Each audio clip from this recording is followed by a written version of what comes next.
sur Fleur d'Avocat. Je suis Lila-Louise Maréchaux et dans ce podcast, je vais à la rencontre des avocats dans leur robe. Aujourd'hui, mon invitée est maître Jessica Finel, qui est avocate au barreau de Paris depuis 2009. Elle est associée du cabinet Zimri Finel et elle pratique le droit pénal, tant international que national. Et elle m'a été recommandée par maître Justine Vinet, que je remercie chaudement pour la recommandation.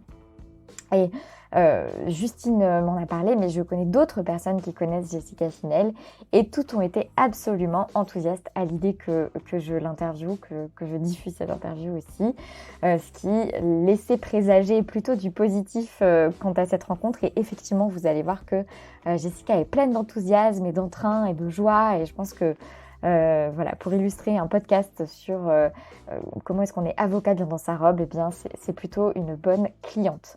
Que vous dire de plus, la newsletter qui est là aussi pour poursuivre l'expérience, c'est le média par lequel je communique le plus sur les coulisses de Fleur d'Avocat, ma propre aventure entrepreneuriale, puisque Fleur d'Avocat est donc une entreprise, mais je donne aussi plus d'expertise sur un déroulement de carrière et notamment de l'expertise en matière de marketing, de communication, de positionnement. Voilà, cette newsletter, une newsletter de Fleur d'Avocat qui, je pense, va évoluer d'ailleurs vers un format plus newsletter de Lila-Louise, parce que je suis en pleine création d'une seconde entreprise, je vais vous en parler bientôt. En fait, je vais continuer à documenter mes entreprises par ce biais-là, puisque ça reste dans la sphère des avocats. Donc voilà, c'est la petite évolution de cette newsletter, mais en tout cas, vous êtes les bienvenus. Le lien est sur le site, le tout nouveau site, tout beau, tout propre, tout neuf, qui a l'air de vous plaire. Mais en tout cas, voilà, vous trouverez un lien vers la newsletter sur le site. N'oubliez pas de laisser 5 étoiles et un avis sur Apple Podcasts, parce que mine de rien, c'est la meilleure manière de me faire connaître auprès de nouveaux auditeurs. Donc c'est bon pour moi, c'est bon pour mes entreprises, et puis c'est bon pour ces nouveaux auditeurs, parce qu'il n'y a pas de raison que eux non plus, que eux ne bénéficient pas de la richesse qu'il y a à trouver dans toutes ces interviews sur Fleur d'Avocat. Et sur ce, je vous souhaite une très bonne écoute et je vous dis à la semaine prochaine. Bonjour Jessica Finel. Bonjour Louise. Merci d'être mon invitée sur Fleur d'Avocat. Merci à vous. Alors racontez-moi comment et pourquoi vous êtes devenue avocate. Je suis devenue avocate, je dirais au départ un peu par hasard, un peu par dépit, disons. C'est peut-être pas une très bonne raison à la base, mais carrément. Non, mais disons que je ne savais pas vraiment ce que je voulais faire à l'origine. Enfin, c'est plutôt pour mes études de droit que le métier d'avocat, puisqu'en fait, lorsque je me suis embarquée dans mes études de droit, petit à petit, je savais que je voulais être avocate. Mais j'avais pas une vocation, disons, à l'origine, et j'ai fait des études de droit en sortant d'un bac S, donc ça n'avait rien à voir.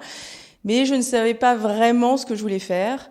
Et puis les études de droit se sont plutôt bien passées, mais j'étais pas passionnée au moment des études, sauf que je savais que je voulais faire du pénal. Les cours de pénal me plaisaient beaucoup plus que les autres disciplines. Et j'ai fait donc une maîtrise de droit à Assas, mais en maîtrise, je suis partie à Oxford faire un échange.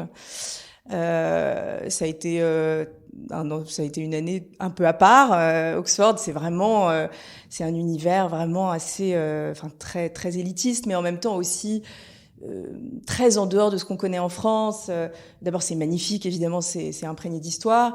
Et puis l'enseignement, c'est 1 à 1, quoi. C'est-à-dire que j'avais des TD avec des profs où j'étais seule. Vous pouvez m'en dire plus ? Ah oui. Donc en fait, j'avais 3 matières droit des contrats, droit de la responsabilité délictuelle et puis droit européen.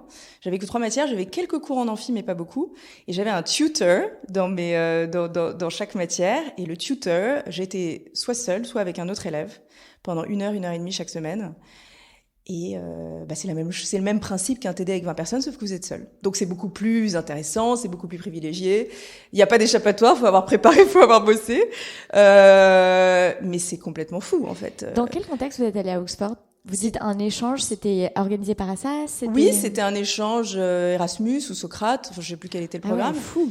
Ouais, et à la base, j'avais été prise à UCL, à Londres, et j'étais sur la liste d'attente d'Oxford, et puis il y a une place qui s'est libérée à Oxford, et donc je suis partie à Oxford pendant 1 an. J'étais dans un collège super mignon, le plus petit collège d'Oxford qui s'appelle Corpus Christi College, et ça a été une année, assez assez enchantée, mais en même temps, j'y serais pas restée plus d'un an. Enfin, je veux dire, c'est vrai que les étudiants là-bas, il y avait des étudiants de toutes les nationalités qui venaient, qui faisaient tout leur undergraduate là-bas pendant 4 ans. Je sais pas si ça m'aurait plu pendant 4 ans, mais pendant un an, c'était assez fou.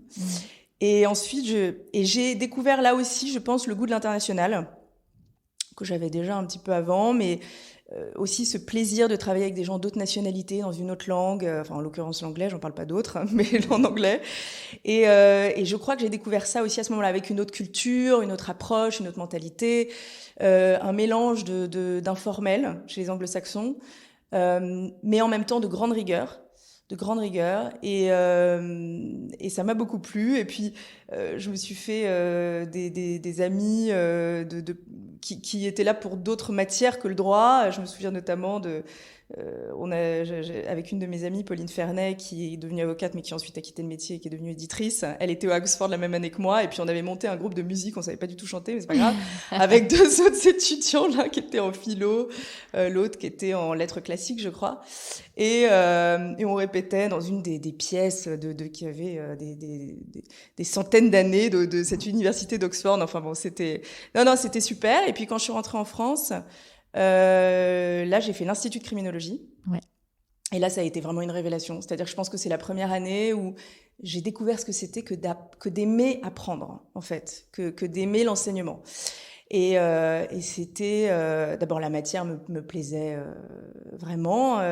Qu'est-ce qu'on fait en institut de criminologie ? Alors, l'Institut de criminologie, ce qui est génial, c'est qu'en fait, on touche à tous les maillons de la chaîne pénale. C'est-à-dire qu'on comprend que la matière pénale, c'est là où c'est très riche, c'est que c'est à la fois de la sociologie, à la fois de la psychologie, à la fois de la criminologie, à la fois de la médecine légale, de la police scientifique et technique. On avait des cours dans toutes ces matières, et évidemment du droit pénal et de la procédure pénale.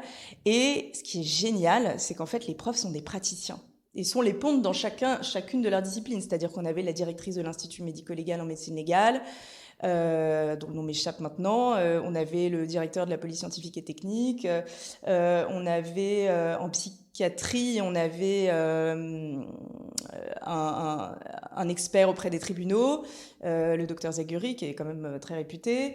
En criminologie, je me souviens, on avait une magistrate. On avait des magistrats, on avait des gens du terrain, en fait. Et on a assisté à une expertise médico-légale, je me souviens. C'était passionnant. Et je savais déjà que je voulais faire du pénal à ce moment-là, mais ça m'a vraiment confortée dans cette idée, dans ce choix, dans cette passion. Et il y avait 2 DU. Il y avait un DU de sciences criminologiques et un DU de sciences criminelles. Et le DU de sciences criminelles était un peu plus théorique vaguement. Je crois que c'était dans ce DU-là qu'il y avait l'enseignement de pénal et de procédure pénale. Et le DU de sciences criminologiques était aussi plus pratique, plus éclectique. Et ça a été vraiment une révélation. Et ce qui est super à l'Institut de Criminaux, c'est que c'est pas que des futurs avocats, il y avait des futurs magistrats, il y avait un scénariste de polar, il y avait... j'adore. Ouais, c'était génial. J'adorerais y retourner d'ailleurs aujourd'hui, maintenant que j'ai un peu la pratique. C'était génial. J'ai adoré cette année. Et puis j'ai rencontré cette année-là aussi une personne qui est devenue une de mes plus proches amies, qui est une consoeur qui s'appelle Aurélie Soria. On a eu un espèce de coup de cœur d'amitié et elle était plus âgée que moi, elle avait 8 ans de plus, et puis elle avait eu un peu une autre vie, elle avait raté 2 fois le barreau. Puis ensuite, elle était partie, je crois, bosser chez L'Oréal, et ensuite elle avait été assistante parlementaire d'un député. Et puis en fait, elle s'était dit non mais en fait je veux vraiment être avocate. Allez, je m'y remets. Je vais à l'Institut de criminaux, puis je passe le barreau. Et on s'est plus quittés, et on a passé ensuite le barreau ensemble. Et c'est encore une de mes super amies. Et donc ça a été aussi une très forte rencontre, surtout que cette rencontre-là, combinée à ces études-là cette année. Vraiment, pour moi, ça a été, comme je vous disais, une révélation. C'est-à-dire que j'ai aussi appris à réfléchir, en fait, je pense. Qu'est-ce que vous voulez dire par là ? Je pense qu'avant, j'étais un peu en roue libre. J'étais une bonne élève, voilà. Je me posais pas vraiment de questions sur... je pense que je manquais un peu... l'enseignement, en tout cas, tel qu'il m'a été dispensé à moi, au lycée, à la fac, ça ne faisait pas appel à ma curiosité, vous voyez. J'étais dans un truc, voilà, j'étais bonne élève, j'étais disciplinée, ça se passait bien. J'étais pas passionnée par les cours que je suivais. Enfin, ça dépendait des profs et ça dépendait des matières, mais de matière relative, j'étais pas passionnée. Mais cette année-là, j'ai découvert et je me suis vraiment prise d'un élan, d'une passion pour cette matière. Et avec Aurélie, je me rappelle, on avait des discussions. Enfin, en plus, elle venait d'une famille un peu très militante à gauche, ce qui n'était pas vraiment le schéma de ma famille. Pas exactement le schéma de ma famille. Et vraiment, c'était une découverte. Et il y a eu un avant et un après cette année-là pour moi, vraiment. Oui. Et ensuite, donc après l'Institut de criminaux, donc c'est très clair que je voulais devenir avocate en pénal. À un moment, je me suis demandé si je voulais pas être magistrate, mais plus tôt. Mais en réalité, après, c'était l'avocature qui m'a plus tentée. Et puis, j'ai décidé de passer le barreau. Et donc, Aurélie et moi, on a passé le barreau ensemble, on s'est préparés ensemble. Et puis j'ai fait un master en droit pénal et politique criminelle en Europe à l'université Paris 1, qui m'a aussi beaucoup plu, où j'ai fait un mémoire en droit pénal international sur l'égalité des armes devant les juridictions pénales internationales, je me souviens. Et là, donc, pareil, j'avais vraiment ce désir, cet attrait pour comment dire. Pour l'international, tout simplement. C'est-à-dire, on avait des cours de droit comparé. J'étais vraiment attirée par aussi des systèmes. Enfin, vous voyez, une dimension un peu extra-nationale. Et puis, à la suite de ça, j'ai passé le barreau que j'ai eu à ce moment-là, et je suis partie faire mon PPI. J'ai divisé mon PPI en 2 à l'étranger. J'ai fait 3 mois à New York auprès d'un juge fédéral. Et j'ai fait 3 mois aux tribunaux cambodgiens, attendez, le nom m'échappe, bon, c'est pas grave, au tribunal onusien mixte qui a été mis en place dans ces années-là pour juger les anciens Khmers rouges. Et je suis partie 3 mois en défense. Le tribunal venait de se monter, la section de la défense était, je sais pas, avec quelques mois d'existence, et les premiers accusés ont été arrêtés à ce moment-là. Doutch a été arrêté à ce moment-là. Et c'était passionnant, j'ai adoré. Comment vous vous projetiez? Parce que donc ce que je comprends, c'est que donc, droit pénal, et puis en plus avec cet attrait pour le droit international, droit pénal international, comment vous vous projetiez dans la vie professionnelle à partir de ces matières? Parce que moi, je me souviens que quand j'étais étudiante, ces matières, c'était un peu perçu par les profs nous disaient un peu que c'était des voies de garage, quoi. Globalement, on allait finir au chômage, et que c'était, je me souviens de ce discours-là, en fait. C'est vrai. Ouais. Et vous, est-ce que c'est quelque chose je sais pas, est-ce que c'est quelque chose, est-ce que c'est un discours que vous entendiez aussi? Pas du tout, ou alors je l'ai pas reçu comme ça. Ouais. Pas du tout. À vrai dire, je me projetais pas beaucoup sur l'avenir en me disant zut, qu'est-ce que je vais faire? Je vivais plutôt le truc au moment présent en me disant c'est génial, je peux faire des stages là, je peux faire des stages là, je peux partir. On me disait plutôt, dans ma famille, on me disait le pénal c'est dur, et puis pour les femmes, vous savez, le discours que vous entendez un peu. Et en même temps, ça me freinait pas du tout, parce qu'en soi, en plus, quand vous commencez, vous êtes jeune, vous pouvez vous dites, je peux essayer. Enfin, vous voyez, au pire, ça en tout cas, vous dites ça, c'est ça qui m'intéresse. Oui, voilà. Enfin, moi, je me suis dit ça. Ouais, je me suis dit ça. Après, j'avais la chance d'avoir peut-être un soutien familial, un soutien financier. Je me posais peut-être pas les questions que certains se posent. Hein. C'est bien possible, mais en tout cas, moi, j'ai pas reçu ce discours-là comme ça, et je me suis dit, c'est super, allons-y. Je me suis pas dit, je vais faire ma carrière devant les juridictions pénales internationales. À ce moment-là, pas du tout. Hein. Mais je me suis dit, c'est une aventure, ça me plaît, j'y vais, quoi. Et puis après, je reviendrai faire. En réalité, quand je suis partie au Cambodge, je me suis dit, c'est une expérience. Et puis ensuite, je reviendrai en France faire mon parcours en France. Enfin, je me suis dit ça à ce moment-là. Et donc, voilà. Et quand je suis revenue du Cambodge, juste avant de partir au Cambodge, je cherchais mon stage final. Et j'ai passé un entretien chez Pierre-Olivier Sûr, qui est devenu mon patron après. Et je lui ai dit, voilà, je pars au Cambodge. Et là, il m'a dit, mais vous partez au Cambodge, mais c'est extraordinaire, oh là là, mais faut que vous me racontiez. Lui aussi, il avait cet élan, il avait cette envie. Enfin, il était fasciné par cette expérience. Et quand je suis revenue du Cambodge, il m'a dit, bon, Jessica, il faut qu'on y retourne ensemble. Et vous y êtes retournés ensemble? Ah bah oui, et on y retournait ensemble. Et il m'a dit, il faut qu'on y retourne ensemble. J'adorerais pouvoir faire partie de cette aventure aussi, et travailler sur ce procès. Et en fait, on a postulé pour être avocat. Enfin, il a postulé, moi j'étais stagiaire, pour être avocat de partie civile. Et puis on a monté le dossier ensemble et ça s'est fait. Et donc pendant 2 ans, je suis retournée au Cambodge. D'abord en stage, puis ensuite en collab. Enfin, voilà, ça a été passionnant. Donc, comment, enfin, ça ouvre une porte, je suis curieuse. Vous dites qu'il a postulé pour être avocat de partie civile. Donc, Ouais. en fait, comment ça se passe En fait, il fallait présenter un dossier. Il y avait une unité de parties. Enfin, il y avait l'unité des parties civiles, disons. C'est-à-dire que au sein du tribunal, il y avait l'unité de la défense, l'unité des parties civiles, l'unité du procureur, l'unité des juges d'instruction. Et donc là, les parties civiles, qui étaient-ce? C'était des frères et sœurs, enfin des membres de la famille de personnes qui étaient décédées, qui avaient été tuées pendant l'ère des Khmers rouges ou des survivants de l'ère des Khmers rouges. Et en fait, je savais pas, enfin, je découvre complètement comment ça fonctionne. Je savais pas, enfin, j'aurais pensé que c'était un avocat cambodgien qui aurait. Vous voyez ? Alors en fait, c'était une juridiction mixte.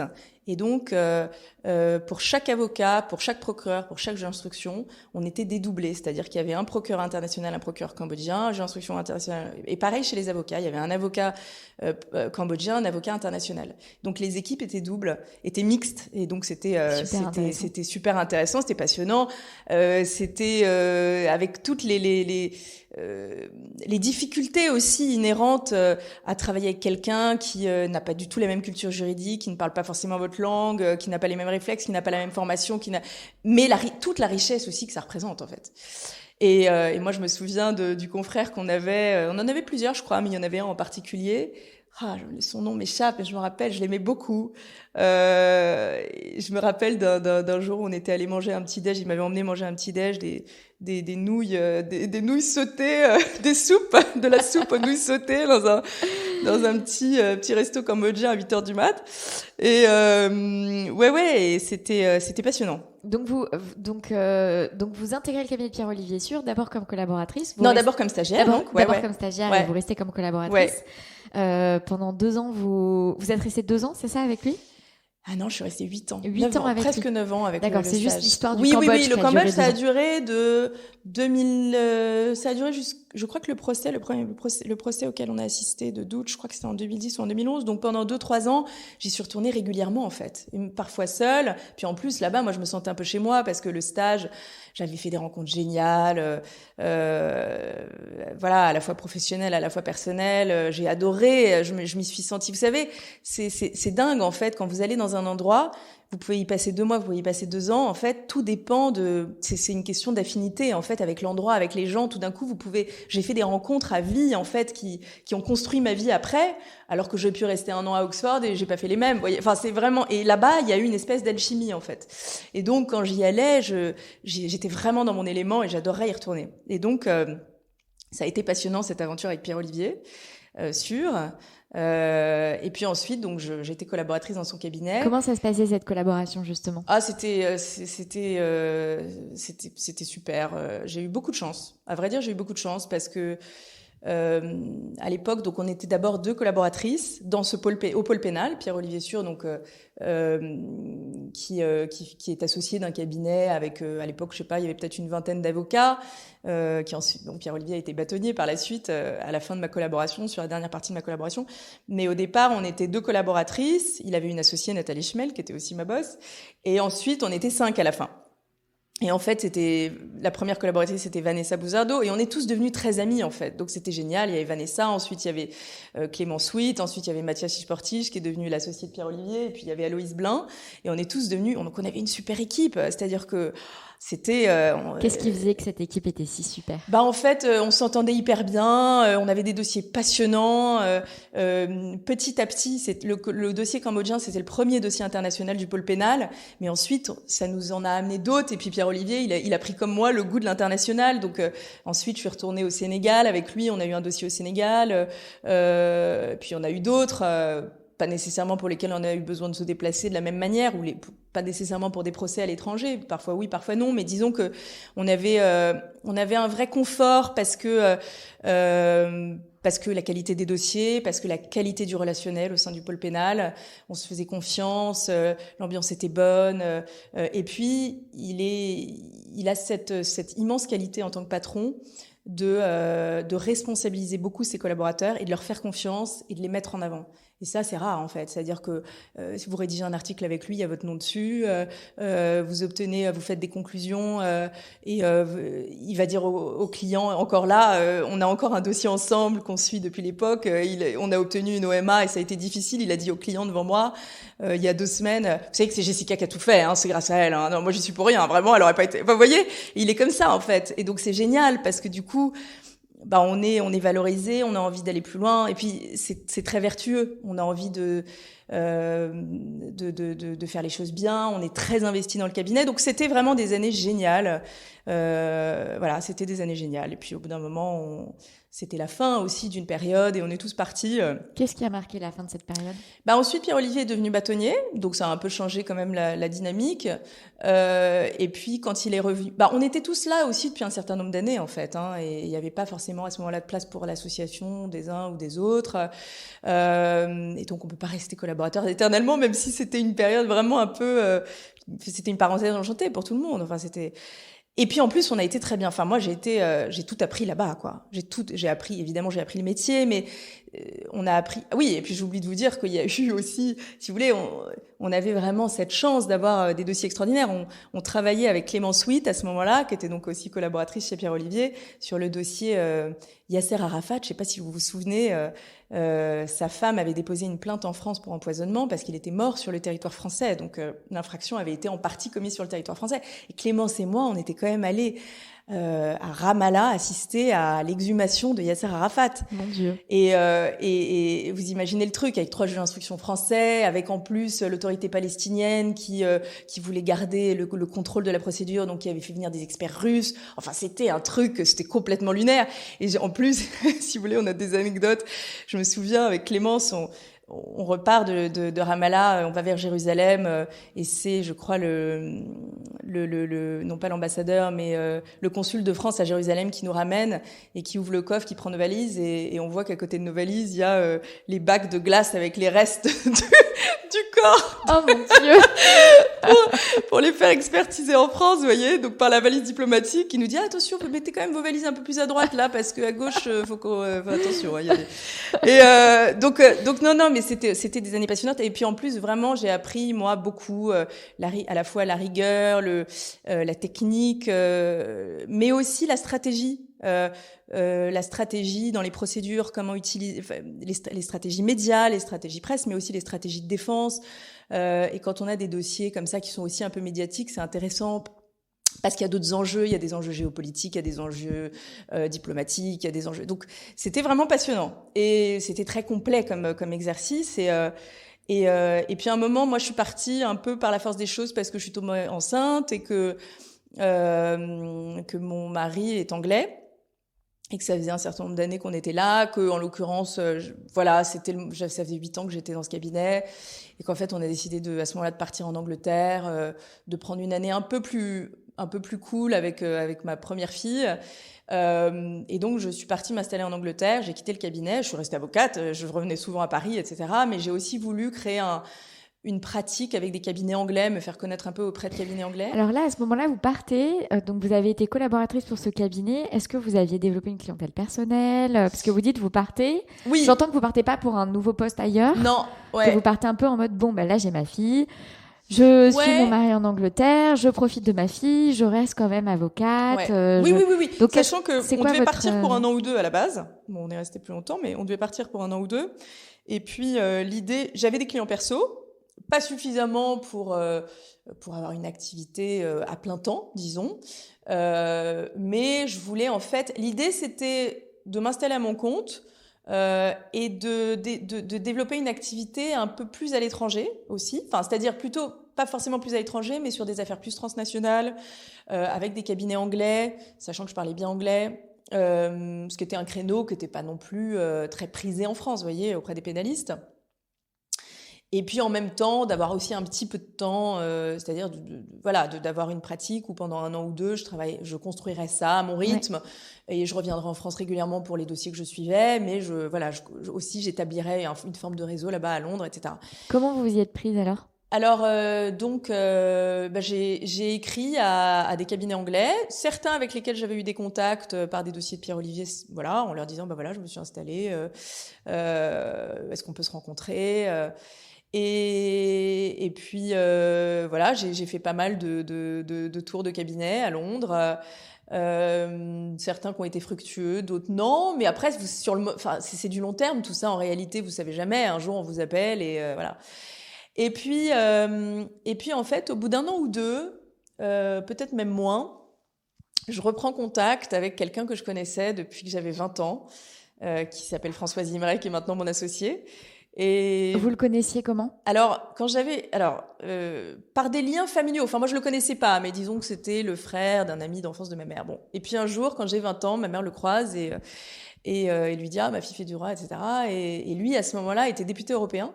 Il était aussi avocat. Et puis il lui dit super, écoute, moi en ce moment je monte un projet qui s'appelle MedBridge, une association qui s'appelle MedBridge, et en fait je suis député européen et on est en train d'organiser un voyage au Proche-Orient, encore une fois, pour emmener 150 députés européens, c'est-à-dire à la fois des parlementaires du Parlement européen et des parlementaires nationaux des pays de l'Union européenne, au Proche-Orient pour créer un pont, en fait, entre l'Europe et le Proche-Orient, et les rapprocher de la réalité du Proche-Orient voilà. Et donc, il dit, j'ai besoin de stagiaires. Enfin, voilà, j'ai besoin de volontaires pour nous aider, etc. Et donc, je cherchais un stage. Et à ce moment-là, j'ai fait un stage avec l'équipe de François pour organiser ce projet. Et donc, on a organisé ce voyage de 4 jours auquel j'ai participé dans les territoires palestiniens, en Israël. On a rencontré aussi le roi de Jordanie, la reine de Jordanie. Et puis, on a rencontré donc les dirigeants palestiniens, les dirigeants israéliens. Et c'était passionnant. Il y avait des journalistes. C'était une très, très grosse organisation. On avait affrété un avion. On avait loué un hôtel entier. Il y avait des bus. Enfin, c'était une super aventure. Et j'ai rencontré François comme ça, mais j'avais 20 ans. Enfin, vous voyez, j'étais quand même un peu... je débarquais un peu dans à la fois dans le métier, dans les études. Et j'avais aucune idée de ce que je voulais vraiment faire. Et puis, j'étais assez réservée à cet âge-là. J'étais assez timide. Et puis, en fait, je sais plus trop comment ça s'est passé, mais François et moi, on est restés en contact. Enfin, toutes les quelques années, peut-être, on s'est recontactés. Je me souviens que quand j'avais fait une fête pour ma prestation de serment, il était venu. Donc, en réalité, on se connaissait pas très bien, mais on avait gardé ce lien. Et puis, quand j'ai quitté le cabinet de Pierre-Olivier, je crois que lui était en contact à ce moment-là avec Pierre-Olivier. Pierre-Olivier lui a dit que j'étais partie. Et on s'est recontactés. Et lui, à ce moment-là, il était ambassadeur de France à Copenhague. François. C'est lui. Attendez, donc il déjeune ou il voit Pierre-Olivier Sûr, qui lui informe que vous avez terminé votre collaboration et que vous êtes installé. Oui. Et c'est Françoise Imray qui vous contacte, c'est vous? Je ne sais plus. Okay. Bonne question, je ne sais plus. En tout cas, vous recontactez. En tout cas, on se recontacte. Et là. Ça fait longtemps que vous êtes parti à ce moment-là? 2 ans, 1 an, pas très longtemps, 1 an ou 2. Non, peut-être 1 an. Peut-être pas très longtemps après. Et puis, peut-être 1 an après, ouais.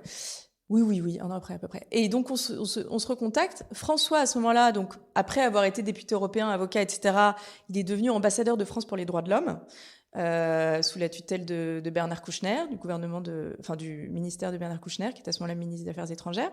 Et puis, pendant 5 ans. Et ensuite, il était ambassadeur de France à Copenhague. Et c'est à ce moment-là qu'on s'est recontacté. Et il me dit, voilà, à l'issue de mon mandat d'ambassadeur, moi, j'aimerais bien retourner au métier, me rapprocher des réalités du métier, d'être sur le terrain. J'ai envie de redevenir avocat. Ça faisait 20 ans ou 15 ans qu'il n'était plus avocat, je crois. Et à l'époque, il était associé ici, chez Jeantet d'ailleurs, il était avocat d'affaires.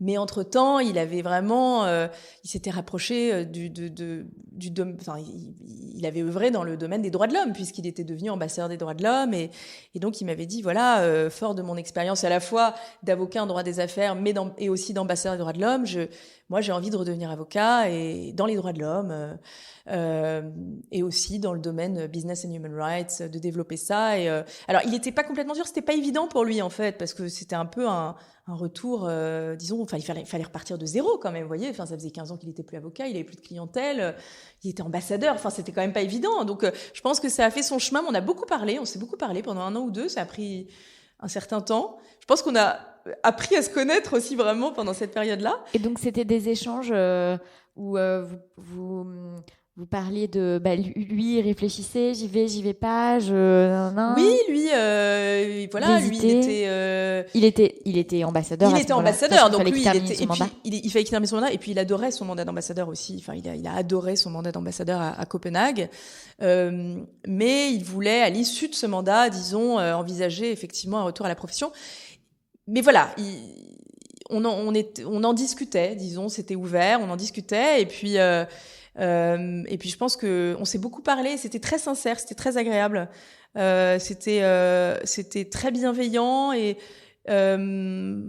le courant est tout de suite passé en fait très bien. Il y avait une forme de confiance, on se disait les choses très honnêtement. Donc en fait, quand vous discutiez, vous discutiez dans une perspective de vous associer à l'issue de son mandat déjà ? Oui. Ouais. Oui. Donc en fait, ça a été des longs échanges pour préparer le fait de travailler ensemble. Voilà, ouais. Ce serait sous forme d'association, mais en fait, vous avez eu effectivement, en fait, le fait qu'il y ait son mandat qui l'oblige à aller au bout et qui ancre finalement ce projet dans du temps long et donc aussi vos échanges et votre future coopération dans du temps long, c'est intéressant ça. Oui, c'est intéressant et puis moi aussi, j'étais pas forcément pressée non plus parce que moi au départ, je prenais aussi ce temps de créer une pratique un peu différente, je prenais goût aussi à rencontrer ces cabinets étrangers, à envisager des collaborations ad hoc, hein, pas à plein temps du tout, mais enfin et donc j'étais pas non plus spécialement pressée en fait, donc on avait un timing. Et comment ça se développait justement votre activité ? Enfin, vous dites je pars, j'ai cette idée de un petit peu développer de la coopération avec des cabinets anglais,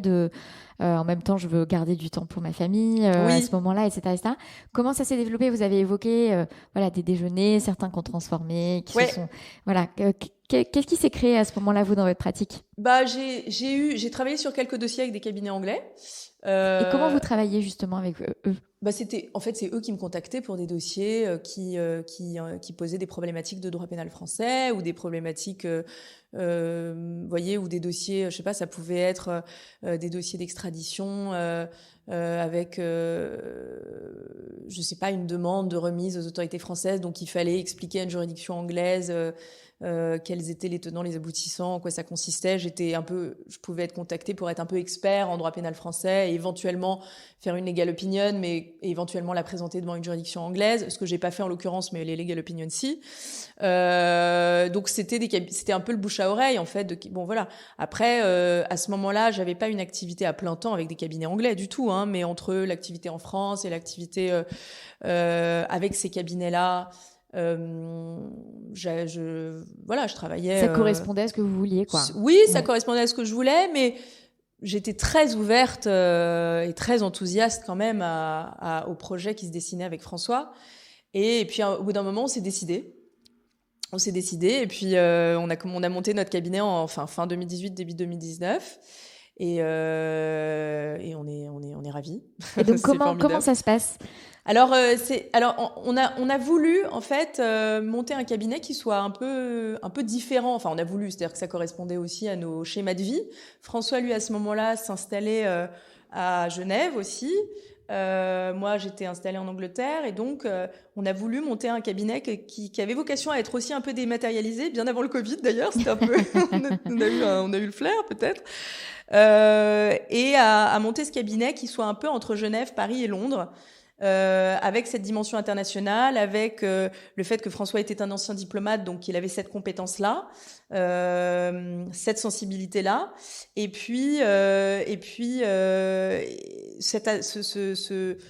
voilà, c'est vraiment ce cabinet qui alliait diplomatie, droit pénal, droit de l'homme et affaires aussi, cette dimension-là que lui développe plus que moi. Enfin, on fait du pénal des affaires, mais la dimension business et droit de l'homme, c'est surtout lui. Et c'était donc un cabinet un peu différent d'un cabinet pénaliste classique en France, vous voyez. Enfin, c'est vrai que on avait vraiment tous les deux cette envie d'avoir un cabinet plus international. Avec une mobilité, avec un souhait de se positionner aussi pour avoir des dossiers étrangers, à l'étranger, avec des clients étrangers aussi. Enfin, moi, j'adore, peut-être pour lui et moi pour des raisons différentes, moi, j'adore aussi travailler en anglais avec des anglo-saxons, avec des étrangers, avec des avocats étrangers. J'adore travailler avec des avocats d'autres nationalités. Qu'est-ce que vous aimez tant dans ce travail avec ouais, des c'est une avocats? bonne question. Je me suis posé la question avant de venir vous voir, parce que j'aime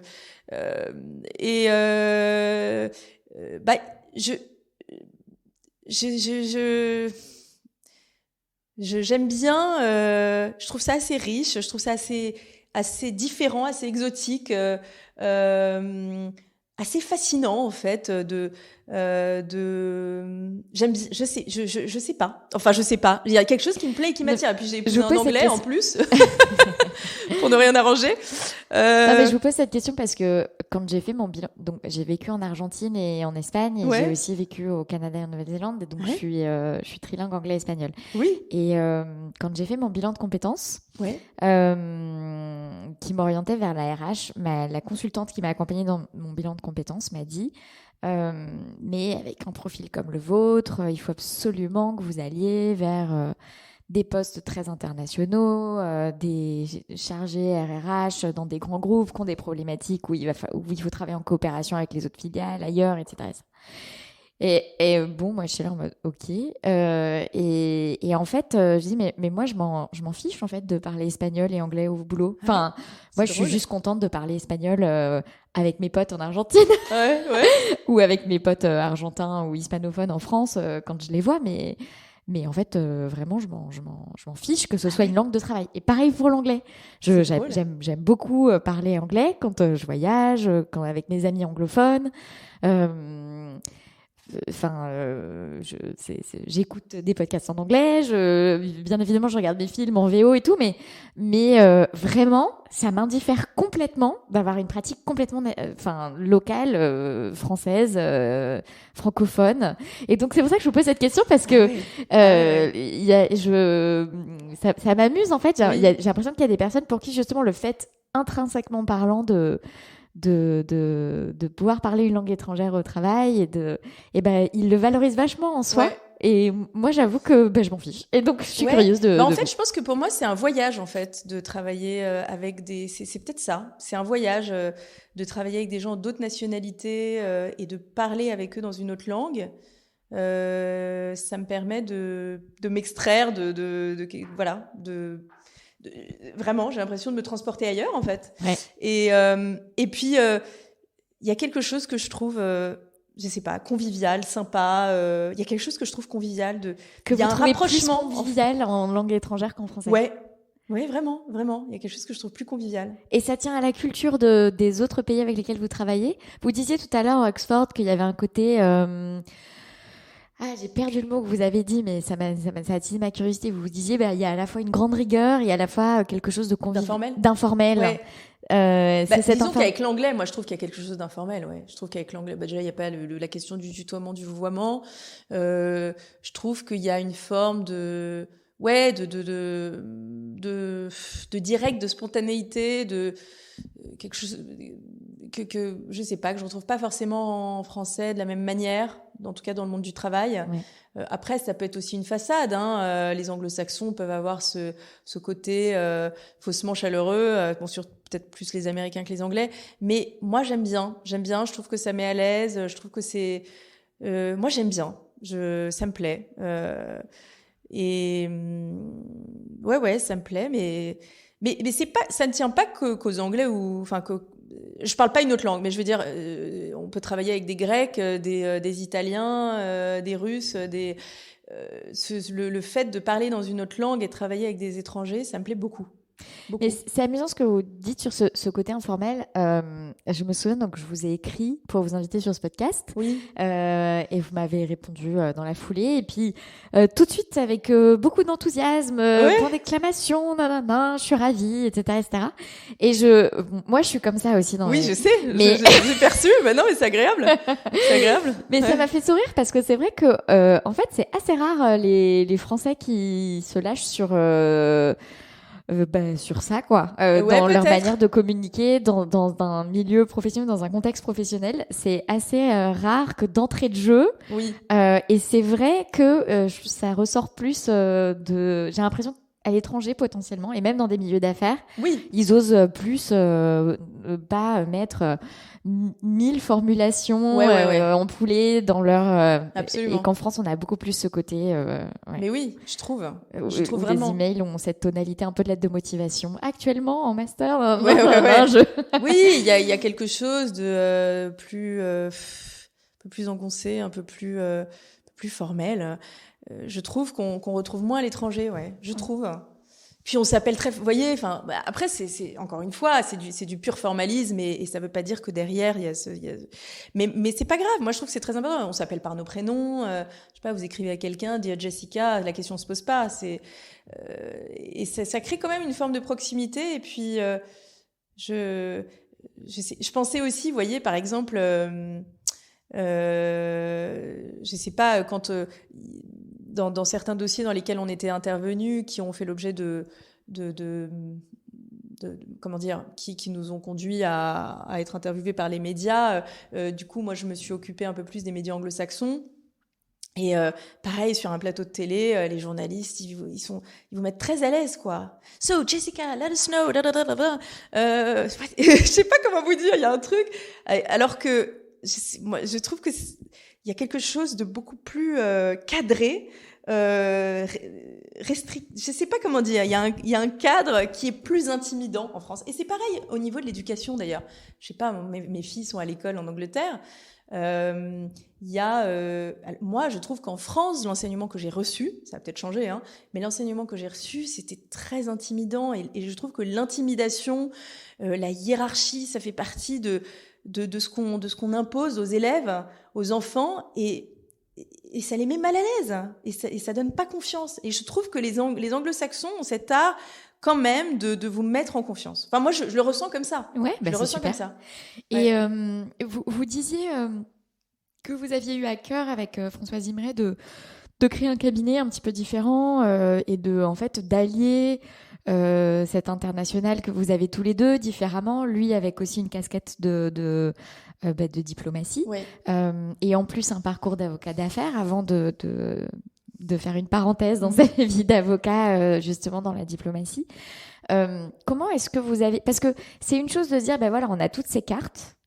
Moi, c'est quelque chose que je vois souvent avec mes clients, c'est-à-dire qu'on a toutes ces cartes, on a ce réseau international, on a cette appétence pour certaines cultures, une certaine forme de travail, on a exercé...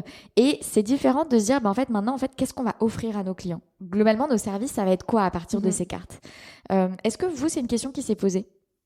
Vous vous êtes demandé, mais du coup, en fait, qui vont être nos clients et sur quel sujet on va les accompagner Oui, c'est vrai que surtout quand on démarre, hein, quand on monte un cabinet et que c'est une offre un peu différente de ce qu'on a fait avant, on se pose ces questions-là. Après, on a eu de la chance parce qu'en fait, on a démarré notre activité avec l'affaire Carlos Ghosn. Donc en fait, même si la question a continué de se poser après, parce qu'elle se pose toujours en réalité, je pense qu'elle se pose toujours, mais c'est vrai qu'assez vite, on s'est focalisé sur cette affaire-là, et que cette affaire-là nous a donné aussi de la visibilité. Oui. Donc les dossiers sont aussi venus à nous. On a eu cette chance-là. L'affaire Carlos Ghosn, justement, elle est venue à vous par quel biais ? Alors l'affaire Carlos Ghosn, elle est venue à nous par plusieurs biais. François, mon associé, avait écrit un papier, je crois, dans les Échos, peut-être on l'avait écrit ensemble, je ne sais plus, où on s'insurgeait un peu du sort qui lui était réservé en termes de droit au procès équitable, de droit de la défense. Donc ça, c'est quand il était encore au Japon ? Oui, c'est au tout début. Ça, en fait, au tout début, il venait d'être emprisonné, et c'est vrai que personne ne parlait vraiment à ce moment-là du sort qui lui était réservé et du fait que ses droits les plus fondamentaux n'étaient absolument pas garantis, qu'il était traité comme coupable, qu'il était enfermé dans des conditions, enfin qu'il était détenu dans des conditions qui étaient très attentatoires à ses droits, qu'il n'avait pas vu un seul juge. Enfin, c'était quand même assez choquant en fait pour un pays comme le Japon. Et puis de fil en aiguille, en fait. Voilà, je pense que cet article en a amené un autre, et puis un plateau il a été invité sur un plateau de télé, et puis bon, après c'est une anecdote, mais parfois le soir où il passe sur le plateau de télé, j'étais avec mon père, je lui montre l'émission de François, et mon père qui est dentiste le lendemain matin a une patiente japonaise. Et donc comme un bon père qui parle de ses enfants à n'importe quelle occasion, ce qu'il a fait pendant des années. Je lui ai toujours dit, mais papa, arrête de parler de tes enfants, enfin, ils en ont rien à faire, tes patients, écoute. Et là il lui dit, c'est drôle, vous êtes japonaise, écoutez, figurez-vous que l'associé de ma fille hier soir était sur un plateau en train de parler du dossier Carlos Ghosn. Enfin, vous voyez, un truc qui n'intéresse n'importe quel qui même pourrait être un japonais, n'importe quel japonais dirait formidable, merci docteur, n'oubliez pas de me soigner. Et là elle lui dit, attendez, j'étais l'assistante personnelle de Carlos Ghosn pendant 4 ans, je suis scandalisée du traitement qui lui est réservé, faut absolument que je rencontre votre fille et son associé. Bon, et donc génial. Non, ça a notamment commencé comme ça. Quand même leçon extraordinaire, parce que tout ça a commencé de vous à titre personnel comme expert bien sûr, mais enfin je veux dire sans aucun lien avec ce dossier. Vous constatez cette actualité, vous vous insurgez effectivement d'un point de vue notamment juridique des conditions dans lesquelles il est détenu, de ses droits fondamentaux, etc., etc. Vous en faites un papier qui est publié, et puis finalement effectivement ça devient d'autres.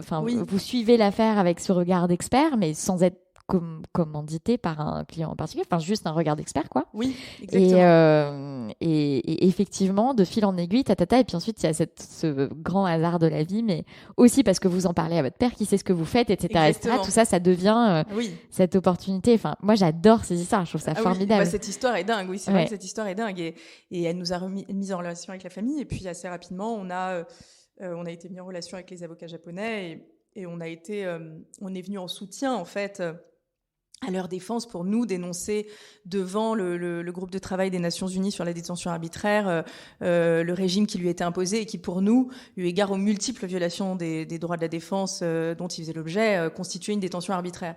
Et ce qui a été assez incroyable, c'est que le groupe de travail de l'ONU, qu'on a sollicité plusieurs fois, on leur a fait plusieurs updates parce qu'il y a eu beaucoup de rebondissements dans cette affaire. Il a été libéré, puis il a été réincarcéré. Enfin, et puis c'était vraiment, si vous voulez, c'était très choquant en fait la manière dont il a été traité. Et ce qui était très important pour le Japon, disons, c'est que son cas, qui était très médiatique, a mis en lumière le système japonais en général, dont personne n'avait vraiment idée à l'international, qui est en fait un système, c'est un système de non-droit. Enfin, les détenus, il y a 23 jours de garde à vue, ils voient pas un juge pendant 23 jours, 99% des suspects sont condamnés. Ils sont maintenus en détention jusqu'à ce qu'ils fassent des aveux contraints. S'ils ne font pas d'aveux, ils sont maintenus en détention. Donc finalement, tout le monde avoue, tout le monde est condamné. Si vous voulez, c'est complètement archaïque. Ça s'appelle le système de l'otage. Vous êtes maintenu en otage jusqu'à ce que vous avouiez, vous passiez à des aveux. Oui. Pour des, peu importe que vous ayez commis ou pas les faits, c'est le prix de votre liberté en fait. Et on a dénoncé ça, et c'est vrai que les grandes organisations internationales, Human Rights Watch, Amnesty, mais aussi des membres de la société civile, des professeurs de droit, etc., ont signé des pétitions. Enfin, ça a fait vachement de bruit dans le pays, ce qui fait que je pense que le monde a commencé à regarder le système de droit japonais comme ça, un peu ébahi, en se disant mais qu'est-ce que c'est que ce système judiciaire? Enfin, et ce qui est fou, c'est que, comme vous le savez, Carlos Ghosn est parti à un moment donné. Je conseille d'ailleurs à ce sujet l'excellente série de podcasts de la HBR ils ont fait une série audio, un documentaire audio sur l'histoire au-delà de cette évasion, l'histoire de cette entre guillemets chute. C'est une série en 5 épisodes. Je vous l'enverrai, je la mettrai en note. Ouais, elle est très très bien réalisée. Avec plaisir. Donc, si vous voulez, ce qui nous inquiétait, c'est qu'au moment où il est parti, le groupe de travail n'avait pas encore statué. On s'est dit, ils vont plus s'en saisir. Enfin, ils ont le droit de ne pas se saisir. Une fois en plus que la détention a pris fin, ils peuvent dire qu'ils ne se saisissent plus du dossier. Et en réalité, ils ont quand même rendu une décision qui était très cinglante pour l'État japonais après la fuite. Et ça a été très fort, puisqu'ils ont dit, voilà, nous, on n'est pas là du tout pour porter un quelconque jugement sur la fuite et on ne la cautionne pas. Mais il faut dire que pour 25 raisons, il a subi une détention arbitraire au Japon. Et donc, on appelle l'État japonais à réparer son préjudice. On appelle l'État japonais à revoir son système judiciaire pour qu'il soit conforme aux traités internationaux. On appelle l'État japonais à mener une enquête internationale pour mettre en lumière les dysfonctionnements, etc. Et donc, c'était c'était extrêmement fort, vous imaginez. Donc, en tout cas, ce dossier nous a donné de la visibilité et on a eu cette chance-là pour commencer de traiter ce dossier-là. Ouais. Et ensuite, est-ce que ça vous a fait une sorte de spécialité avec le Japon, ou vous avez eu d'autres affaires avec le Japon qui se sont développées de ce fait? Oui, alors, en fait, en marge de l'affaire Ghosn, on a été contacté par un père par un monsieur français qui s'appelle Vincent Fichot, qui nous dit, voilà, j'habite au Japon, je vois que vous occupez d'une affaire, etc. Moi, mes enfants ont été enlevés par ma femme il y a 6 mois. Je suis au Japon, je sais pas quoi faire, je les ai pas revus depuis 6 mois. C'est un phénomène connu au Japon. Il y a beaucoup de parents qui sont victimes de cela. La mère, dans 90% des cas, la mère enlève l'enfant, parfois les pères. Et les enfants peuvent ne plus revoir leurs parents pendant des années, parfois jusqu'à leur majorité. Et ils nous contactent et je me dis qu'est-ce qu'on peut faire, je vois pas ce qu'on peut faire. En l'occurrence, convention de La Haye, on pouvait pas. Et je me dis on peut déposer une plainte en France, mais ça servira à rien. Et en fait, il m'a tellement touchée que je l'ai appelé. Et on s'est parlé et en fait on a commencé à échanger et il m'a dit mais moi je connais beaucoup de pères et de mères surtout des pères qui sont dans ma situation.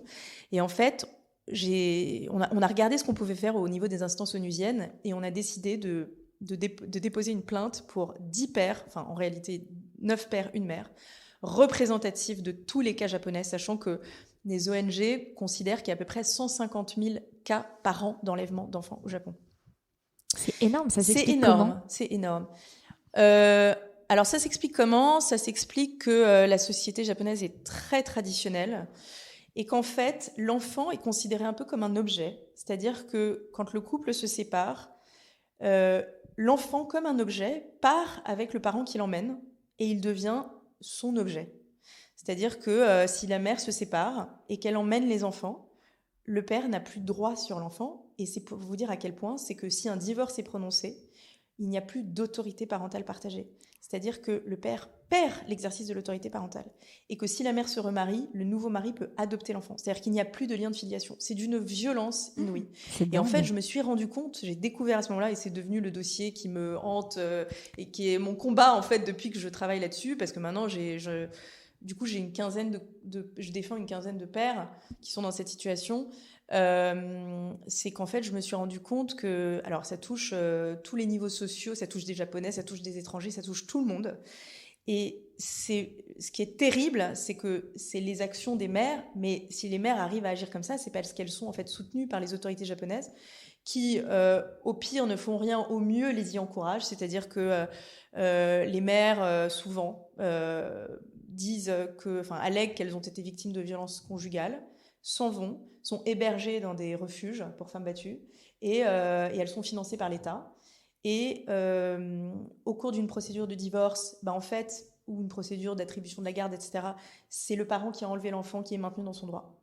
C'est-à-dire que peu importe la manière dont les enfants se sont retrouvés avec le parent avec qui ils sont, peu importe que la mère ne présente pas les enfants, tout ça, ça n'est pas un problème. En fait, c'est le premier qui part avec l'enfant, quoi. Exactement. Et donc, c'est une course à qui va enlever les enfants le premier. Et en plus de ça, c'est pour ça que c'est un encouragement, si vous voulez. Et en plus de ça, donc vous vous retrouvez dans des situations où, en fait, le type part bosser, le père part bosser, et il revient, la maison est vidée. Il n'y a plus rien, il n'y a plus d'enfants, il n'y a plus de jeux d'enfants, il n'y a plus de meubles, il n'y a plus rien. Elle est partie, il ne sait pas où elle est, et il ne reverra plus ses enfants. Et je défends 4 pères français dans cette situation. Vincent Fichot, donc à ce moment-là, ça faisait 6 mois qu'il n'a pas vu ses enfants. Aujourd'hui, ça fait 3 ans et demi qu'il n'a pas vu ses enfants. Et lui, il mène un combat extraordinaire. Tous ces pères, je ne sais pas comment ils font. Ils sont d'une dignité. Ils sont... si vous voulez, il y a plusieurs types en fait de profils. Il y a Vincent Fichot qui se bat jour et nuit, qui a arrêté de bosser. C'est son combat. Et je pense qu'il est en train de faire changer le droit au Japon, hein, vraiment. Et les mentalités, parce que c'est le plus important. Et puis, il y a ceux qui après avoir passé ces quelques années... en fait, vous pouvez pas faire ça pendant 10 ans parce que vous vous épuisez en fait.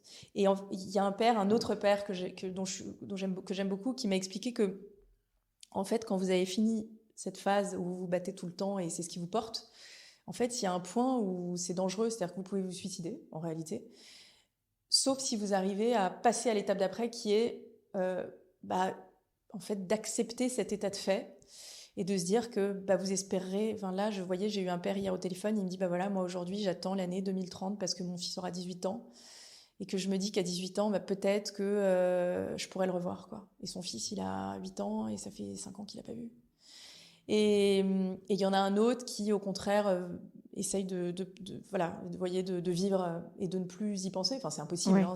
Et ces types il y a sont une en sorte survie. d'acceptation que, en fait, je ne suis presque plus papa, quoi. Eh bien oui, et c'est une forme de survie, qu'ils arrivent de survivre. C'est une forme de survie, c'est rien d'autre que ça.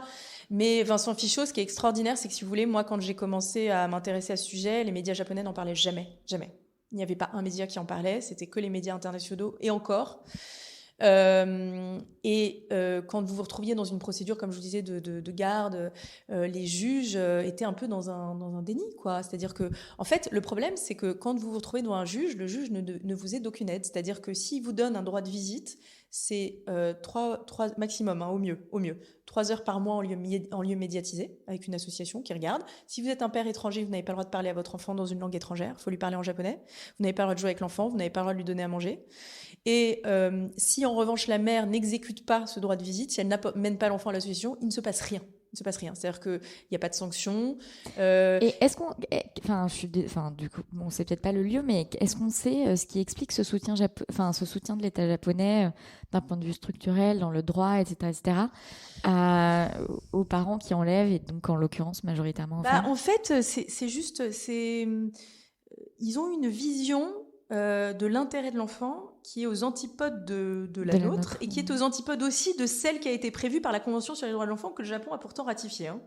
C'est-à-dire qu'eux considèrent que l'intérêt supérieur de l'enfant, c'est qu'il ne soit pas perturbé. Une fois qu'il a été enlevé, qu'il est avec la mère depuis 1 an, 2 ans, il ne faut surtout pas le perturber et il ne faut pas non plus perturber la mère avec qui il est.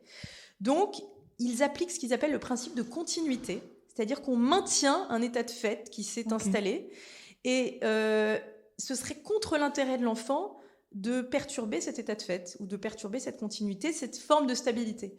Alors que l'intérêt de l'enfant, ce n'est pas ça du tout, l'intérêt de l'enfant, c'est d'avoir accès à ses 2 parents en cas de séparation. C'est ça, l'intérêt de l'enfant. L'intérêt supérieur de l'enfant, c'est que l'enfant entretienne des relations avec ses 2 parents. Il a besoin de ses 2 parents. Et la plainte qu'on a déposée à l'ONU, donc c'est ce que je vous disais tout à l'heure, c'est que la plainte au nom de ces 10 pères et mères qu'on a déposée à l'ONU, elle montre en quoi le Japon, par ses institutions, par son système, par ses juges, par ses procureurs, il faut quand même savoir qu'au Japon, quand on enlève votre enfant et que vous allez à la police déposer une plainte, ils refusent de prendre votre plainte. Ils la refusent. Procureur, pareil. Ah non, c'est une affaire d'ordre privé, familial. Ça ne nous regarde pas. C'est pas un enlèvement d'enfant. Pour nous, c'est pas un enlèvement d'enfant. En revanche, le père, et ça s'est arrivé plein de fois, hein, le père qui essaye, à la sortie de l'école, d'aller voir ses enfants ou de les chercher, lui, il peut se faire arrêter et se retrouver en garde à vue 23 jours pour tentative d'enlèvement. C'est-à-dire qu'une fois que c'est d'une violence, c'est inouï en fait, c'est inouï. Et donc, ce que je vous disais, c'est que Vincent Fichot, lui, c'est son combat nuit et jour, qu'on a déposé une plainte en France et qu'il y a un mandat d'arrêt qui vient d'être émis par la justice française contre cette mère. Donc c'est super. Et donc en fait, vous avez trouvé... Pardon, je vous ai coupé. Non, je vous en prie. J'allais dire, vous avez trouvé un biais procédural en passant par... parce que vous disiez tout à l'heure, telle convention, ça n'a pas fonctionné, non. Oui, on a déposé devant le Conseil des droits de l'homme des Nations Unies une plainte au nom de ces 10 pères et mères, représentatifs de... En fait, on les a déposés au nom des enfants représentés par les pères et mères, pour dire que c'était leurs droits à eux qui avaient été violés. Et ils sont, pour nous, représentatifs du panel de toutes les victimes. Et on a déposé cette plainte pour violation grave par le Japon de la Convention sur les droits de l'enfant, de l'intérêt supérieur de l'enfant, etc. Et cette plainte est toujours en cours, elle est traitée. L'ONU est en contact régulier avec le Japon pour voir l'évolution de leur système, etc. Et en parallèle, on a déposé une plainte en France pour 2 des pères. Qui sont français, du coup. Qui sont français, et la justice française s'en est saisie. Il faut savoir que le président Macron était allé sur place et avait rencontré notamment Vincent Fichot et un autre de mes clients, et s'était engagé à être à leur côté, avait dit que c'était insupportable, que c'était inacceptable, qu'on ne pouvait pas laisser ses pères dans cette situation. Et donc, le parquet a pris ça un peu au sérieux. Ils ont ouvert une information judiciaire et on a obtenu un mandat d'arrêt récemment contre l'une des mères. Ce qui est certes théorique, parce que si elle ne sort pas du Japon, elle ne se fera pas arrêter, mais c'est très important symboliquement et c'est très important dans la procédure japonaise, puisque maintenant Vincent Fichot va aller dire au juge qui va bientôt attribuer la garde de ses enfants à l'un ou à l'autre, et on sait auquel. Il va lui dire: donc vous allez attribuer la garde de mes enfants à une personne qui est sous mandat d'arrêt pour enlèvement d'enfants. Voilà. Donc, si vous voulez, c'est un poids. Et ce qui est extraordinaire, c'est que Vincent Fichot a décidé à l'été dernier, au moment des Jeux Olympiques, de faire une grève de la faim, qui a été assez médiatisée. Il y a eu beaucoup de presse. Et il y a des parents de tout le pays qui sont venus le voir tous les jours. Parfois, il y a 20 mères, des cars avec 20 mères avec leurs panneaux. Moi, j'ai pas vu ma fille depuis 5 ans. Moi, j'ai pas vu ma fille depuis 3 ans. Mon fils, ma fille, je ne sais plus comment ils s'appellent. Ils se souviennent plus de moi. De gens de partout dans le pays. Et moi, j'ai vraiment le sentiment que par rapport au moment où j'ai commencé à m'intéresser à ce sujet, il y a vous voyez, il y a un shift dans la société japonaise. C'est-à-dire que, et là, le mandat d'arrêt, il y a plein de médias japonais qui en ont parlé, ce qui n'était jamais le cas avant. C'est hyper nouveau. Donc, il y a une libération de la parole, là, qui est en train de se passer au Japon, et Vincent Fichot, il porte ça, il est incroyable. Donc voilà, donc je suis confiante sur le fait qu'il va se passer quelque chose, et ce qui est terrible, c'est que c'est peut-être pas à l'échelle, là, de ses enfants à lui, mais vous voyez, là, depuis que lui, il mène ce combat et que ça a de plus en plus de visibilité, il y a des enfants qui ont 18 ans, qui l'ont appelé et qui lui ont dit: mais attendez, j'ai écouté ce que vous dites, mais je me suis rendu compte qu'en fait, c'est pas mon père qui m'avait abandonnée, et du coup, c'est ma mère qui m'avait enlevée, et j'ai pris contact avec mon père, et là, je vais le retrouver. Enfin, c'est extraordinaire, vous voyez, c'est extraordinaire. Il se passe des choses, donc, bon, je peux vous parler des heures de ça et je vais m'arrêter. Mais, non, mais les personnes passionnées sont passionnantes. Et vous dites que tout ça est venu du fait que je vous ai demandé plutôt si effectivement l'affaire Carlos Ghosn vous avez ancré au Japon et donné une visibilité telle au Japon que finalement vous aviez d'autres affaires similaires. Il n'y a pas d'affaire similaire à celle de Carlos Ghosn. Oui. Mais en tout cas d'autres voilà. affaires de droit pénal international ou de droit pénal avec le Japon, en lien avec le Japon, qui se sont développés. Vous m'avez parlé de cette affaire.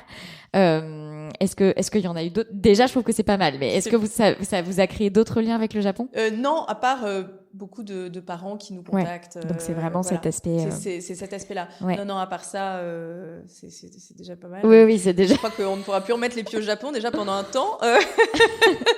Faudrait que je vous mette en contact avec un avocat français qui exerce au Japon, qui s'appelle Laurent Dubois, qui est chez TMI Partners. D'accord. Et que j'ai interviewé pendant le premier confinement. Et voilà. Et on a beaucoup parlé des différences culturelles entre la France et le Japon, et notamment par rapport au monde du travail, etc., etc. Ah, oui.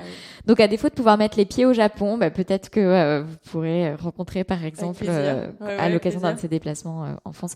Et donc, de manière plus globale, toute cette question est venue de comment est-ce que ces différentes cartes que vous avez, la diplomatie, le droit pénal international, etc., comment est-ce que comment ça s'est transformé entre guillemets en offre. Donc effectivement, vous avez évoqué ce premier dossier Carlos Ghosn qui a été qui est venu d'une publication et puis ensuite de plusieurs coïncidences. Et qui s'est transformé en ce dossier qui vous a donné beaucoup de visibilité. Et quoi d'autre, en fait, depuis 2019, ça fait maintenant 3 ans. Oui. Presque 4. Oui. Comment s'est construit votre offre et ce cabinet? Ensuite, c'est beaucoup le bouche à oreille. C'est beaucoup aussi le réseau de mon associé qui a eu 1000 vies quand même professionnelles, donc qui a rencontré beaucoup de gens et beaucoup de gens qui manifestement l'apprécient et qui apprécient la qualité de son travail. En fait, ce qui est super et la chance qu'on a, je pense, en tout cas, j'espère que ça durera, c'est que on a la chance d'avoir à la fois des dossiers comme ça qui nous donnent beaucoup de visibilité avec des clients qui ont les moyens de nous rémunérer et ce qui nous permet aussi d'accepter des dossiers qui sont des dossiers pro bono et qui sont des dossiers de cœur, comme le dossier des pairs, même si c'est pas un dossier complètement pro bono, mais c'est un dossier sur lequel vraiment je compte pas du tout mon temps et qui est pour moi bien plus qu'un dossier. L'année dernière, on a déposé une plainte pour complicité de crimes contre l'humanité contre un ancien premier ministre irakien au nom de victimes irakiennes. Ça, c'était un dossier pro bono. Donc voilà, on a cette variété-là et c'est vraiment une richesse dingue. Enfin, quand on peut le faire, on pourra peut-être pas toujours, je sais pas, mais c'est vrai que quand on peut le faire, c'est super. Donc ça, c'est du point de vue des dossiers internationaux. Et puis après, on a aussi pas mal de dossiers en France, beaucoup même. C'est une grosse partie de notre activité. Donc de droit pénal français strict. De droit pénal français strict, de droit pénal des affaires. François fait aussi un peu de contentieux général. Un peu de droit de la presse. Alors après, dans notre contentieux pénal en France, on a aussi parfois des éléments d'extranéité avec des faits qui ont eu lieu à l'étranger, mais des plaintes qu'on dépose quand même en France. Mais voilà, on a en disons cet éclectisme là et cette variété là et c'est super. Donc je sais pas si je réponds à votre question. Un petit peu. Un peu divaguer, mais un petit peu. Vous avez évoqué tout à l'heure un aspect business human rights. Oui. Ça consiste en quoi? Alors ça, c'est surtout François qui développe ça, enfin avec le cabinet, mais c'est surtout lui. L'idée, si vous voulez, c'est qu'il y a une conscience accrue. Disons qu'il y a une responsabilité accrue des entreprises en matière de violation des droits de l'homme. C'est-à-dire qu'aujourd'hui, on va regarder dans la chaîne de fournisseurs qui a commis quel genre de violation et on peut tenir la société mère, la société donneuse d'ordre responsable des violations qui ont été commises par, X sous-traitant, pardon. Et donc ça, c'est l'aspect. En fait, il y a un aspect civil à cette question. Donc c'est aussi travailler avec les entreprises. Donc c'est quelque chose qu'on développe pour travailler avec les entreprises pour qu'elles aient une conscience accrue de leurs risques, de leurs responsabilités, et que du coup l'éthique soit de plus en plus intégrée dans leur modèle de fonctionnement. Donc, en fait, il y a plusieurs dimensions à cela. Il y a une dimension qui est une dimension d'anticipation, de formation, de changement des mentalités, pardon. Et puis, il y a une dimension qui est a posteriori de contentieux, c'est-à-dire qu'il peut y avoir à la fois du contentieux civil, mais aussi du contentieux pénal. C'est quoi le contentieux civil dans ces cas-là? Alors, le contentieux civil, c'est... alors, je suis pas très familière, moi, personnellement, avec... mais c'est un contentieux qui est très nouveau. Hein. C'est un contentieux qui est très nouveau, mais disons que s'il y a des fautes qui ont été constatées en termes de violation de leurs obligations en matière de droits de l'homme, une entreprise peut se retrouver poursuivie au plan civil. Ah ouais, voilà. Je pensais pas qu'une violation, mais c'est intéressant, en matière de droits de l'homme. C'est la loi devoir de vigilance okay. Et en fait, c'est la loi devoir de vigilance. Si en fait, c'est un peu plus large que simplement les droits de l'homme, mais si le devoir de vigilance, effectivement, si les obligations en matière de devoir de vigilance ne sont pas respectées, on peut se retrouver devant des juridictions civiles. Et puis, il y a aussi un aspect pénal à cela, qui est qu'une entreprise peut se retrouver, d'ailleurs on a une entreprise on a des clients qui sont dans cette situation, qui peut se retrouver poursuivi au pénal pour complicité de crimes contre l'humanité, de génocide, de torture, de disparition forcée, pour la fourniture de services, la fourniture de moyens à des régimes ou à des organisations qui auraient commis des violations des droits de l'homme. Et ça, pour le coup, ça c'est l'aspect pénal, donc ça c'est un aspect dont je m'occupe aussi beaucoup, qui est de plus en plus présent. On voit que au pôle crime contre l'humanité, il y a quand même de plus en plus d'entreprises qui sont visées, quoi, par des plaintes d'ONG, souvent, soit Sherpa, soit la FIDH, soit la Ligue des droits de l'homme, pour leurs activités. Il y a eu notamment une plainte sur les Ouïghours, il y a des plaintes qui visent la Libye, l'Égypte. Enfin bon, voilà, il y a plusieurs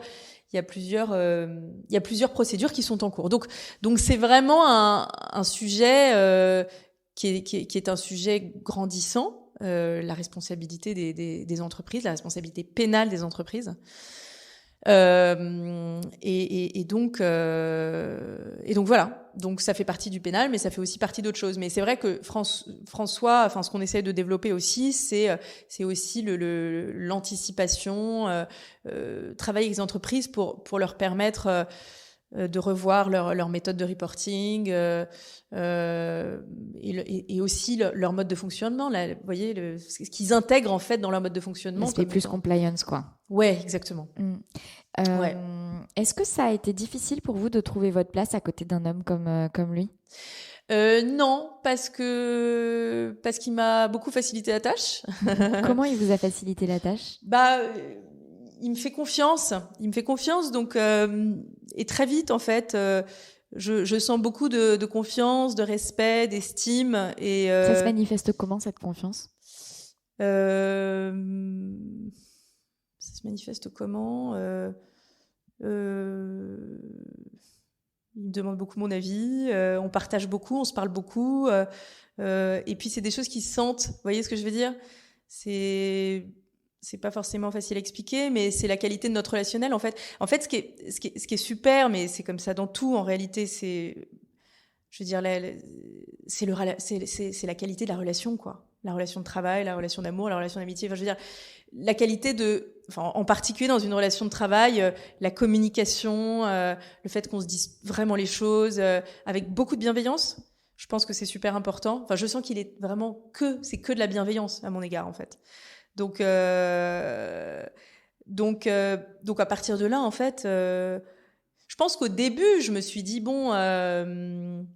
Peut-être qu'au début, mais ça s'est pas posé longtemps, vous voyez, cette question de comment me positionner. Mais on a plaisir à travailler ensemble, on a plaisir à passer du temps, à parler des dossiers, vous voyez, c'est très fluide en fait, c'est facile. Donc quand c'est comme ça se passe très bien. Et quand c'est comme ça, il n'y a pas de problème de positionnement. Après, bon, la réalité, c'est que il n'a pas le même âge, il n'a pas la même expérience et il n'a pas le même profil professionnel que le mien. Et et puis la réalité aussi, c'est qu'il y a beaucoup de clients qui viennent le voir lui avant de venir me voir moi. Ça, c'est aussi la réalité. Mais bon, c'est une réalité qui est ce qu'elle est. Et je l'accepte très bien et au fur et à mesure, ça va aussi s'équilibrer. Et puis ça s'équilibre déjà. Et lui, il me valorise aussi beaucoup. Mais je devrais pas dire ça parce qu'en soi on est associés, donc il n'a pas à me valoriser. Mais c'est comme ça que je le ressens. On peut valoriser ses associés. Oui, c'est vrai. Ouais. Oui, c'est vrai. Bon, enfin, en tout cas, il le fait. Mais il le fait très bien avec, vous voyez, la mesure qu'il faut et donc je me sens très à l'aise et je me sens en confiance. Donc c'est très agréable. Ouais. Ouais. Et vous disiez tout à l'heure que quand vous étiez plus jeune, vous étiez plus réservé, très réservé. Ouais. Et vous avez l'air de plus être réservé du tout. Ah bon ? Ouais. Oui, moins. Un peu, mais beaucoup moins. Là, vous avez Rosie, du coup, mais... Oui, bah voilà, vous voyez, ouais, je suis gênée tout d'un coup. Ouais, je suis beaucoup moins réservée, c'est vrai. Je pense que j'avais beaucoup moins confiance en moi. Aujourd'hui, j'ai pas non plus un excès de confiance en moi, hein, je crois pas, mais du tout. Mais je doute encore beaucoup de plein de choses. En fait, je pense que j'ai beaucoup plus confiance en moi socialement. Je me sens beaucoup plus à l'aise et je vois que ça se passe bien socialement en général avec les gens. Donc en fait, voilà. Donc ça c'est important. Et puis quand vous commencez ce métier, quand même, Et que, en plus, franchement, quand j'ai commencé, j'avais 23-24 ans. Tout le monde me disait, mais on dirait que t'as 18 ans, quoi. Enfin, je faisais vraiment hyper D'ailleurs, je ne sais pas quel âge vous avez, mais pour moi, vous êtes sans âge. Hein. Ah ouais, c'est vrai. J'ai l'impression que vous avez encore 18 ans. Ah bon, bah voilà. Non, mais alors maintenant, je prends ça vraiment comme un compliment. Ça me fait très plaisir. Mais même jusqu'à il y a quelques années, quand on me disait ça, je le prenais pas bien, parce que je me disais, non, mais enfin, qui va me prendre au sérieux, quoi. Vous voyez. Et c'est vrai que, enfin, vous vous mettez à la place d'un client en pénal, il voit débarquer une collab qui a 24 ans et qui en fait 18, vous n'êtes pas hyper en confiance en soi. Enfin, c'est pas un capital de confiance. Vous voyez ce que je veux dire? Il y a mieux, quoi, en termes de. Et mais c'est là où Pierre-Olivier était super parce qu'il nous valorisait vachement. Je me rappelle que ma première plaidoirie, il m'a fait un coup, je lui pardonnerai jamais, mais en même temps, maintenant, ça me fait sourire. Mais je défendais un type, je sais pas, qui était accusé de vol. Et qui était en plus pas très sympa, et il lui avait promis que ce serait lui qui plaiderait, promis. Et la veille, il lui dit, bon, c'est pas moi, c'est ma collaboratrice Jessica Finel, mais alors vous inquiétez pas, elle plaide tous les jours devant cette chambre, elle connaît hyper bien les juges, vraiment, mais vous êtes en totale confiance. Et c'était ma première plaidoirie, et c'était horrible. Et en plus, le type s'est évanoui, ils ont appelé les pompiers, enfin bon, c'était un fiasco total. Et mais c'est vrai que au début, c'est pas évident, quoi. Vous arrivez dans ce métier, vous êtes jeune, vous faites jeune. C'est quand même un métier où votre manque d'expérience peut vous être quand même un peu préjudiciable. Enfin, le client, il a besoin de se reposer sur quelqu'un. Il a besoin d'avoir quelqu'un qui le tient, quoi, qui le porte, qui le rassure. Et bon, du haut de ma tête de 18 ans et de mon manque d'expérience, j'étais moi-même du coup pas très en confiance. Et il fallait pas que je donne cette impression, mais donc je pense que j'étais plus timide et plus réservée. Et puis au fur et à mesure, en fait, avec les années, l'expérience, et ben en fait, on se dit bon bah voilà, ça se passe ça se passe plutôt bien. Et puis du coup, vous gagnez un peu de confiance. Et moi, je préfère être maintenant qu'il y a 15 ans, quoi. Vous voyez, je suis plus à l'aise. Ouais, non mais c'est vrai. Et vous évoquiez juste à l'instant que vous disiez oui, j'ai gagné confiance en moi, mais je suis pas dans un excès de confiance, j'ai encore plein de doutes. C'est quoi vos doutes? Ah là là, vous me posez une question très personnelle. Non, mais j'ai souvent l'impression, je me dis, est-ce que je vais être à la hauteur? Est-ce que pourquoi moi et pas quelqu'un d'autre? Qu'est-ce qu'il me trouve? Qu'est-ce qu'elle me trouve? Voyez, après vous en faites pas un. Non, parce que quoi. non, ouais. J'en fais pas. Non, parce qu'en plus de ça, je passe pas mon temps à douter maintenant, beaucoup moins. Non, beaucoup moins. Mais je doute quand même parfois. Mais c'est bien, moi, je trouve. Enfin, le problème, c'est de douter trop. Là, c'est problématique parce que c'est problématique, parce que votre jugement est biaisé. Je pense que quand vous doutez trop, mais de douter un peu, c'est bien. Je pense que c'est bien parce que ça permet de se poser des questions. Ça permet de plus travailler. Quand on est trop en confiance, enfin, je sais pas, moi, quand on est trop en confiance, ça va pas, quoi. Enfin, pour moi, ça dépend pour qui. Non, il y en a qui, je sais pas, mon associé. Enfin, je dis pas du tout qu'il est trop en confiance, du tout. Mais par exemple, moi, si j'ai un journaliste qui m'appelle et que je dois donner une interview, je suis un peu terrorisée juste avant, quoi. Et puis je me dis, faut que je prépare. Qu'est-ce que je vais lui dire? Oh là là. Bon, attends, ok, ça, non. Et lui, il a une facilité. Il peut donner une conférence 1 heure avant. Il sait pas quel est le sujet. Et puis pendant 1 heure, il va parler. Ça va être brillant. Moi, je suis pas du tout capable de ça, vous voyez. Donc, si j'avais trop confiance en moi, ce serait une catastrophe parce que je me dis, oh, c'est bon, ça va bien se passer. En fait, ça va pas bien se passer. Il va falloir, j'aurais bien dû le préparer. Et non, mais vous voyez ce que je veux dire. C'est chacun ses domaines aussi où bon. Mais et puis, comme vous disiez tout à l'heure, vous avez pas le même âge. Et vous avez pas la même expérience. Je pense que même quand j'aurai 15 ans de plus d'expérience, je sais pas si ça changera fondamentalement. Je sais pas. J'en sais rien. Et vous avez expliqué que votre cabinet est donc réparti entre Genève, à 3 pieds-à-terre, Genève, Paris et Londres. Enfin, dans le sens où vous vivez à Londres, votre vie privée est à Londres, que Paris est un centre de ralliement et que votre associé est à Genève, que vous avez télétravaillé avant l'heure. Comment ça se passe? Comment vous travaillez?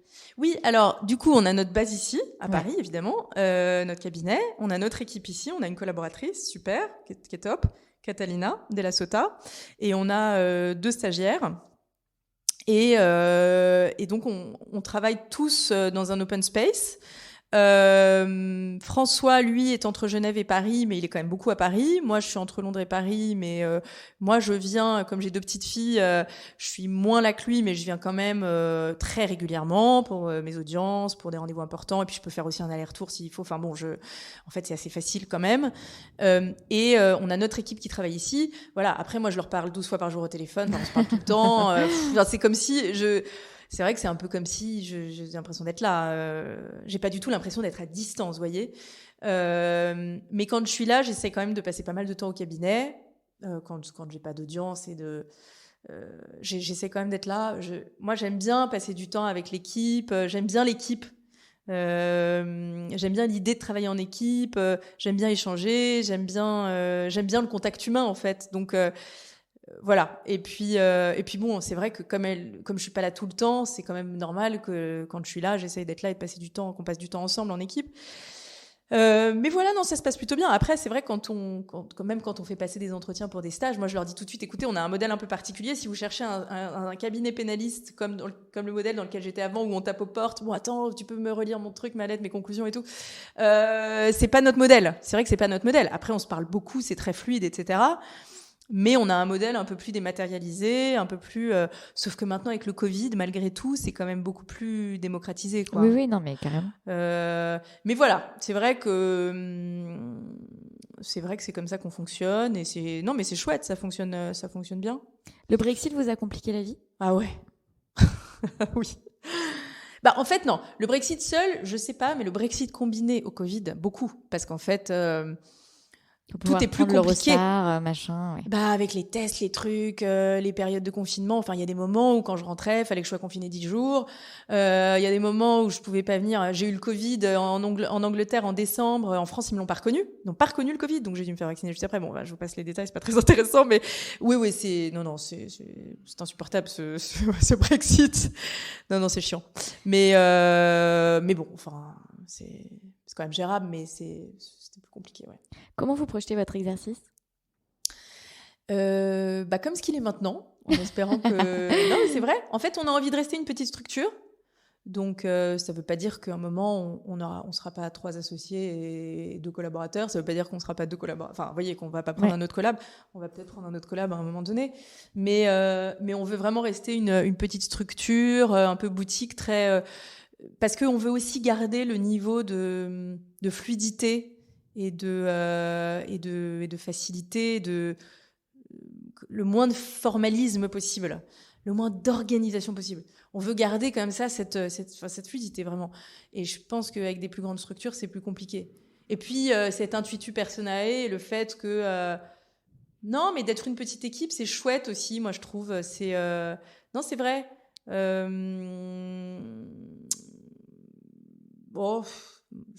Non, mais enfin, le fait de devenir une grosse structure n'est pas un objectif en soi, quoi. Enfin, je veux dire. Ah oui, non, pas du tout. Non. Donc, si vous aimez la manière de travailler en étant une petite équipe, mais oui. boutique, qui choisit ses dossiers. Ouais. Et voilà, tant qu'on peut, cool, quoi. Et tant que ça se présente comme ça, nous, ça nous va super bien. Et puis, une plus grosse équipe, c'est aussi beaucoup plus d'organisation. C'est beaucoup de gestion, c'est lourd, quoi. Et c'est vraiment pas la partie du métier qui est la plus sympa. Hein. Ça, moi, c'est pas la partie du métier qui me plaît du tout. Donc voilà, c'est vrai que là, comme on est, c'est super pour l'instant. En tout cas, on aura peut-être vocation à s'agrandir un petit peu, mais pas beaucoup. Oui. Non. Est-ce qu'il y a un avocat ou une avocate dont vous aimez suivre le travail, qui vous inspire dans son travail ?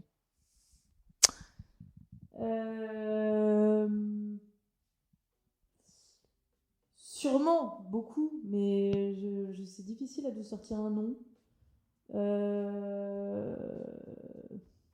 J'aurais dû réfléchir avant. Ça me vient pas, mais si ça me vient d'ici la fin de l'entretien, je vous dirais non, mais beaucoup, et en même temps, il n'y a pas un nom qui me vient. Non, il n'y a pas un nom qui me vient là. Non. Quelle est votre dernière joie ? Ma dernière joie professionnelle ? Ouais. Je crois que ma dernière joie professionnelle, c'est le mandat d'arrêt de mon client Vincent Fichot pour enlèvement d'enfant contre son épouse japonaise. Vous nous avez parlé avec passion tout à l'heure. Oui. Et qu'est-ce que vous portez sous votre robe ? Alors, sous ma robe, je porte... Sous ma robe, je porte... c'est une bonne question. Je porte quoi sous ma robe ? Je porte une tenue assez sobre, mais assez décontractée, mais assez sobre. Merci beaucoup, Jessica, pour cet échange. Merci à vous.